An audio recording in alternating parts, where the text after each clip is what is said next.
હું આપનો હાસ્ય કલાકાર નરેન્દ્રસિંહ વાઘેલા મારી યુટ્યુબ ચેનલ લોક સાહિત્ય ગુજરાતમાં આપ સૌનું હાર્દિક સ્વાગત કરું છું. મિત્રો, વાણી અને પાણી કહેવાય છે ને કે વિચારીને વાપરવી.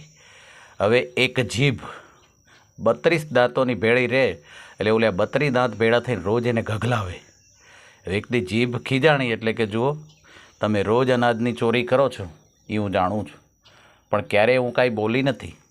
એટલે છાનામાના રહ્યો અને મને જીવવા દો ને તમે જીવો, નકર એક હારો પહેલવાન અહીંયાથી નીકળશે અને 2 હારી ગાળીઓ દઈને હું અંદર વહી જઈશ અને તમારું મકાન ખાલી કરાવી દે. અને બન્યું એવું કે એ જ વેળા એક પહેલવાન ત્યાંથી નીકળ્યો એટલે જીભે 2 ગાળીઓ દીધી અને અંદર વહી ગઈ. 2 ગાળીઓ દઈને જીભ અંદર વહી ગઈ અને પહેલવાને જે મૂકો માર્યો ને એમાં 32 જણાનું મકાન ખાલી કરાવ્યું. એક જણની પણ આટલી તાકાત હોય છે. અને પછી એક જણો એક દરજીની પાસે કાપડ લઈને ગયો અને એણે કીધું ભાઈ મારે સફારી બનાવવી છે. એટલે દરજીએ કાપડ માપ્યું અને માપીને કે નહીં થાય તમારી સફારી. કેમ? તો કે કાપડ ઓછું છે. એટલે ઓલો બીજા દરજી પાસે ગયો કે ભાઈ મારે આમાંથી સફારી કરવી છે.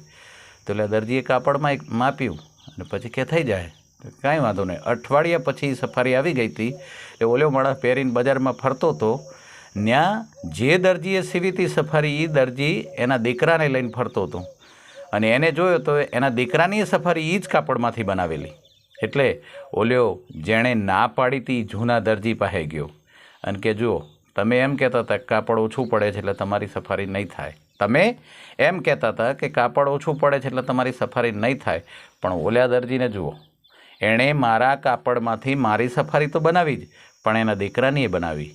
અને ત્યાં ઓલ્યો દરજી એટલું બોલ્યો કે એનો દીકરો છે ને એના કરતાં મારો દીકરો થોડોક મોટો હતો. એક જણો દરજીને ત્યાં ગયો અને કે ભાઈ પેન્ટની સિલાઈ શું લેવો? તો ઓલ્યો કે પેન્ટના 500 રૂપિયા.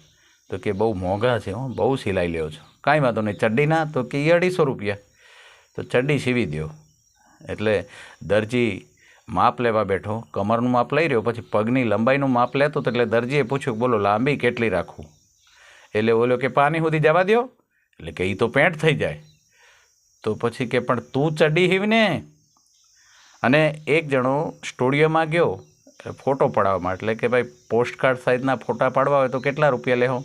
તો ઓલો કે 100 રૂપિયા. અને પાસપોર્ટ સાઇઝના? તો કે એ 50 રૂપિયા. તો કે 100 રૂપિયા વધારે છે, એક કામ કરો, પાસપોર્ટ સાઇઝમાં બૂટ હોધી આવી જાય? તો કે આવી જાય ને. કેમેરામેન કે આવી જાય? તો કે તો એક કામ કરો, પાસપોર્ટ સાઇઝના જ બનાવી દો. એટલે કેમેરામેને એને સામે બેહાડ્યો કેમેરાની અને પછી એમ કે હવે બૂટ માથે મૂકી દો. આ બુદ્ધિ. Thank you very much.